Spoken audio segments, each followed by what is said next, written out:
UP में विधानमंडल सत्र के दौरान शनिवार को सदन की कार्यवाही शुरू होने पर विधानसभा में नेता प्रतिपक्ष अखिलेश यादव ने प्रयागराज में राजूपाल हत्याकांड के मुख्य गवाह की हत्या का मामला उठाया और कहा कि राज्य में कानून व्यवस्था ध्वस्त है, सरकार को इसका जवाब देना चाहिए। इस पर मुख्यमंत्री योगी आदित्यनाथ ने सदन में कहा कि हम माफियाओं के खिलाफ हैं, उन्हें मिट्टी में मिला देंगे।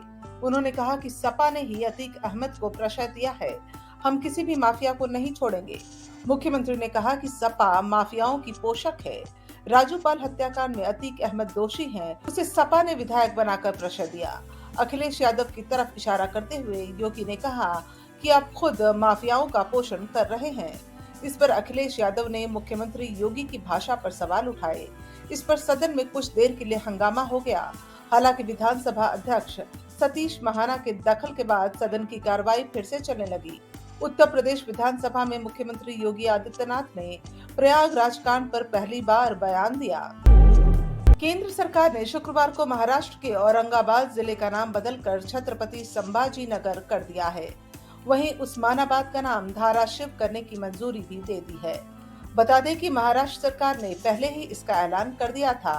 अब इस प्रस्ताव को केंद्र सरकार द्वारा भी मंजूरी मिल गई है। महाराष्ट्र के डिप्टी सीएम देवेंद्र फडणवीस ने ट्वीट करते हुए इस बात की जानकारी दी।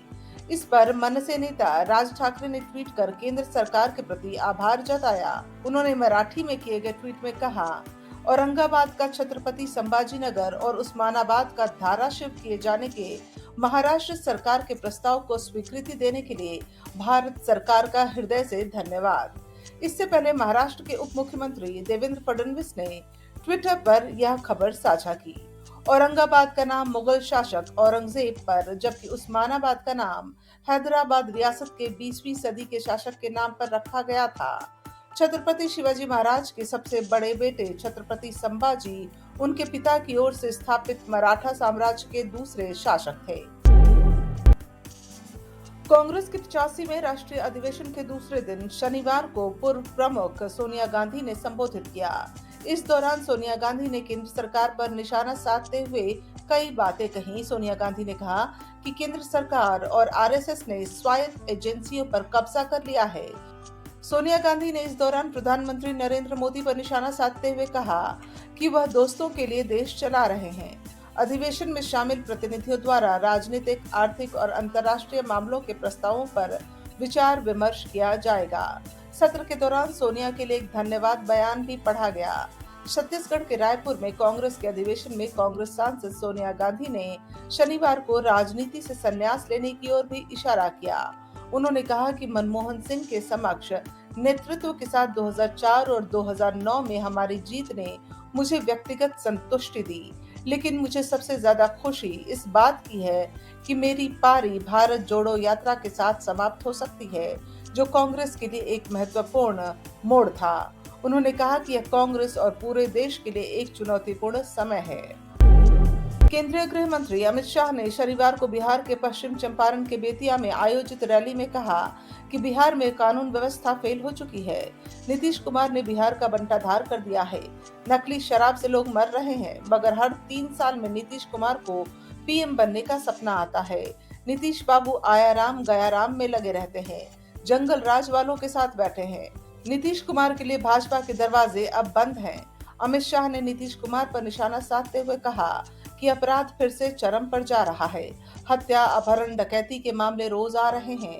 बोलने वाले पत्रकारों की हत्या चालू हो गई है।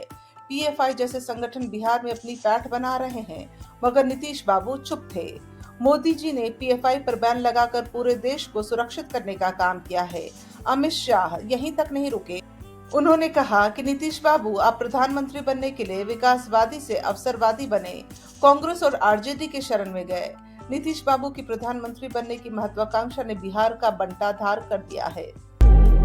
2 दिवसीय यात्रा के लिए शनिवार यानी 25 फरवरी को भारत पहुंचे जर्मन चांसलर ओलाफ शोल्ज का राष्ट्रपति भवन में स्वागत किया गया। वहां उन्होंने प्रधानमंत्री नरेंद्र मोदी और कई अन्य शीर्ष मंत्रियों से मुलाकात की। ओलाफ शोल्ज ने स्वच्छ ऊर्जा, व्यापार और नई प्रौद्योगिकी के क्षेत्र में द्विपक्षीय संबंधों को बढ़ावा देने के मुद्दे पर पीएम मोदी के साथ बातचीत की। अपने संबोधन में प्रधानमंत्री नरेंद्र मोदी ने कहा कि मैं अपने मित्र ओलाफ स्कोल्स और उनके प्रतिनिधियों का भारत में स्वागत करता हूं। चांसलर ओलाफ कई सालों के बाद भारत का दौरा कर रहे हैं। आज की बैठक में हमने सभी महत्वपूर्ण द्विपक्षीय मुद्दों और क्षेत्रीय एवं अंतर्राष्ट्रीय विषय पर चर्चा की। पीएम मोदी ने कहा कि आतंकवाद और अलगाववाद के खिलाफ लड़ाई में भारत और जर्मनी के बीच सक्रिय सहयोग है। दोनों देश इस बात पर भी सहमत हैं कि क्रॉस बॉर्डर टेररिज्म को समाप्त करने के लिए ठोस कार्रवाई आवश्यक है। उन्होंने कहा, जर्मनी यूरोप में हमारा सबसे बड़ा ट्रेडिंग पार्टनर होने के साथ भारत में निवेश का भी महत्वपूर्ण स्रोत है। आज मेक इन इंडिया और आत्मनिर्भर भारत अभियान की वजह से भारत में सभी सेक्टर्स में नए अवसर खुल रहे हैं। ओलाफ स्कोल्स ने कहा कि पिछली बार जब मैंने भारत का दौरा किया था, तब से बहुत कुछ बदल गया है। भारत वास्तव में विकास कर रहा है। मेरे और पीएम मोदी के विचार समान हैं। मुझे प्रसन्नता है कि इस वर्ष भारत के पास G20 की अध्यक्षता है। उन्होंने कहा, भारत ने काफी तरक्की की है और यह दोनों देशों के बीच संबंधों के लिए बहुत अच्छा है।